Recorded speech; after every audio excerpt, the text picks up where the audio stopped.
কেমন আছো তোমরা সবাই? আশা করি খুব ভালো আছো। দেখতেই পাচ্ছ আবার আমার সাংসারিক জীবনে আমি ফিরে এসেছি, ঘরে ফিরে এসেছি। আর ওখানে তো বাবু আছে। বাবু এখন ওর একটা বন্ধুর সাথে থাকবে, কারণ একা থাকে কি না একটু আমাদেরও টেনশন হয়।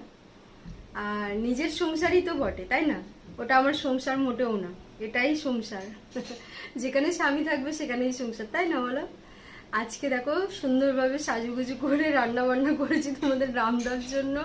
জামাই ষষ্ঠী তো মানানোই হয়নি, কারণ আমি তখন ওখানে ছিলাম, জামাই ষষ্ঠী পালন করা হয়নি।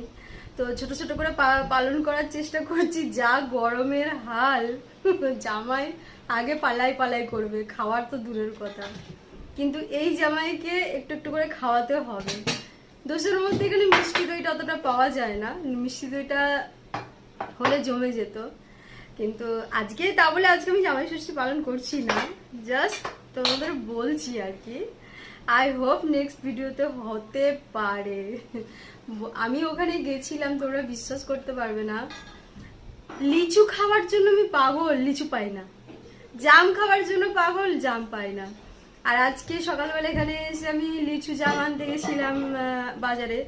এখানেও আজকে দেখছি মানে হালকা বৃষ্টি হয়েছে বলে সমস্ত যারা গ্রামের সবাই থাকে তারা বেশিরভাগ আসেনি আর কি। তো যাই হোক, এখন দুপুরের লাঞ্চ করতে বসবো আমরা। এই দুপুরের লাঞ্চ শব্দটা কি গলত বললাম? দুপুরের খাবার খেতে বসবো, তাই তো? নালে এক্ষুনি তোমরা সবাই বলবে দুপুরের আবার লাঞ্চ। আচ্ছা ঠিক আছে, না আমার সামান্য সামান্য কথা অনেকে খুব ধরে কি না। তো চলো দুপুরে খাবারটা খেয়ে নি। আজকে না অনেক কিছু রান্না করার মন ছিল, কিন্তু এত গরম যার জন্য রান্না স্কিপ করতে হলো। তোমার পালং শাক রান্না করার কথা ছিল, সকালবেলায় তাজা তাজা তোমাদের রামদা পালং শাক নিয়ে এসেছিল, কিন্তু করা হলো না। তবে আমি করেছি মাটন, গরম গরম ভাত, আর করেছি করলা আলু ভাজা। এই দিয়ে জমে যাবে দুপুরের লাঞ্চ, কি গো বলো? সাথে লেবু আর লঙ্কা আছে, আরো ভালো লাগবে। চলো এখন আমরা লাঞ্চ করতে বসছি দুজনে একসাথে, অনেকদিন পরে এসেছি, একটু গল্প গুজব করে খাওয়া দাওয়া করি। বাই।